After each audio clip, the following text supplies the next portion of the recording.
জানিয়ে দেব সর্বশেষ আপডেট বাংলা সংবাদ। শুরুতেই থাকছে শিরোনাম। প্রথমেই জানিয়ে দেব ইসরায়েলের রাফা অভিযান বন্ধের জরুরি ব্যবস্থা দাবি। এরপরে জানিয়ে দিব ফিলিস্তিনিকে স্বীকৃতি দিতে বললেন ইসরায়েলের বিরোধী দলীয় নেতা। আরো জানিয়ে দিব ইসরায়েলের বিরুদ্ধে শুক্রবার ফের রায় দেবে আইসিজে। সর্বশেষ জানিয়ে দিব প্রেসিডেন্ট রাইসিকে ইরানের মাসহাদে দাফন। এতক্ষণ শুনছিলেন সংবাদ শিরোনাম, এখন থাকছে বিস্তারিত।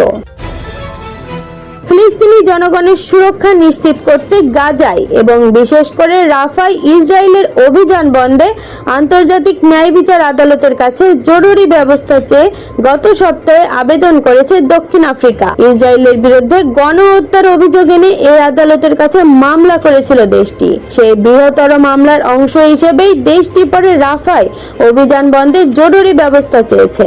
গাজার রাফায় ইসরায়েলের অভিযান বন্ধের আদেশ দেওয়ার জন্য আন্তর্জাতিক ন্যায় বিচার আদালতের কাছে দক্ষিণ আফ্রিকার আবেদনের প্রেক্ষিতে শুক্রবার রায় শোনাবে আদালত। বৃহস্পতিবার আদালত একথা জানিয়েছে। 1948 সালের গণহত্যা কনভেনশন লঙ্ঘন করা নিয়ে দক্ষিণ আফ্রিকার আনা অভিযোগের নিন্দা করেছে ইসরায়েল। তারা মামলা প্রত্যাহারের দাবিও জানায়। তবে আইসিজে ইসরায়েলের এই দাবি প্রত্যাখ্যান করেছে। গত জানুয়ারি মাসে দক্ষিণ আফ্রিকার আবেদনের ভিত্তিতে আন্তর্জাতিক ন্যায় বিচার আদালতের এক আদেশে ইসরায়েলকে গণহত্যা বন্ধের পদক্ষেপ নিতে বলা হয়, তবে সামরিক অভিযান বন্ধের আদেশ দেওয়া হয়নি। এরপরই দক্ষিণ আফ্রিকার রাফায় অবস্থানরত ফিলিস্তিনিদের সুরক্ষায় সেখানে বাড়তি জরুরি ব্যবস্থা নেওয়ার আবেদন করে আদালতের কাছে আর্জি জানিয়েছে।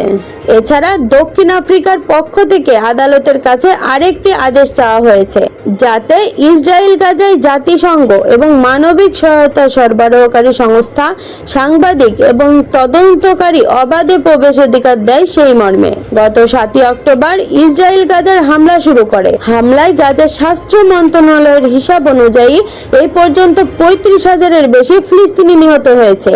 ইসরায়েলের প্রধানমন্ত্রী নেতানিয়াহু হামাসকে নির্মূল করতে রাফায় অভিযান প্রয়োজন বলে যুক্তি দেখিয়েছেন। কয়েকটি শর্তে ফিলিস্তিনের সার্বভৌমত্বকে স্বীকৃতি দিতে ইসরায়েলের প্রধানমন্ত্রী বেনিয়ামিন নেতানিয়াহুর প্রতি আহ্বান জানিয়েছে দেশটির বিরোধী দলীয় নেতা ইয়ার ল্যাপিদ। বুধবার ইউরোপীয় 3 দেশে ফিলিস্তিনিকে রাষ্ট্র হিসেবে স্বীকৃতির ঘোষণা দেওয়ার পর তিনি এই আহ্বান জানিয়েছে।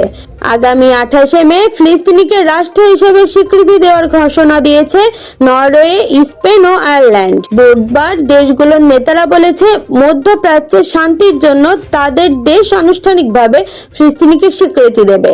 ল্যাপিড বলেন, কিছু শর্ত ও নির্দিষ্ট গ্যারান্টির আওতায় ভবিষ্যৎ ফিলিস্তিন রাষ্ট্র মেনে নেবে, সেটা নেতানিয়াহুর ঘোষণা করা উচিত। ওই ফিলিস্তিন রাষ্ট্র সন্ত্রাসবাদের বিরুদ্ধে লড়াইয়ে যোগ দেবে।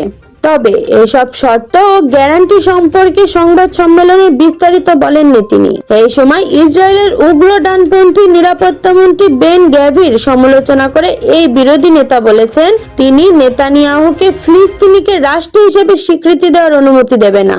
এই সরকারের আমলে এটা হবে না, এর বদল ঘটাতে হবে। তারপর আমাদের একটি কার্যকর সরকার গঠন করতে হবে। 2022 সালে উগ্র ডানপন্থীর সঙ্গে জোট করে সরকারে আসেন নেতানিয়াহু। এরপর থেকেই এই জোট সরকারই ইসরায়েল শাসন করছে। ফিলিস্তিনের রাফায় নৃশংস অভিযান পরিচালনা করছে ইসরায়েল। তাদের এই অভিযানের বিরুদ্ধে এবং হামলা বন্ধে আদেশ দিয়ে শুক্রবার বিকেলে রায় দেবে ইন্টারন্যাশনাল কোর্ট অব জাস্টিস। খবর আল জাজিরার। রাফায় 10 লাখেরও বেশি বাস্তুচ্যুত ফিলিস্তিনি রয়েছে, যাদের উপর বর্বর হামলা চালিয়ে যাচ্ছে ইসরায়েল। গত সপ্তাহে শুনানিতে দক্ষিণ আফ্রিকা আইসিজেকে গাজা এবং বিশেষ করে রাফাতে ফিলিস্তিনি জনগণের বেঁচে থাকা নিশ্চিত করতে ইসরায়েলের আক্রমণ বন্ধের আদেশ দেওয়ার আবেদন করেছে। ওই আবেদনের প্রেক্ষিতে এই রায় হবে। এর আগে জানুয়ারিতে প্রাথমিক শুনানির পর আইসিজে গাজায় মানবিক দুর্ভোগ সীমিত করার জন্য ইসরায়েলকে পদক্ষেপ নিতে নির্দেশ দিয়ে বেশ কিছু অস্থায়ী ব্যবস্থা জারি করে।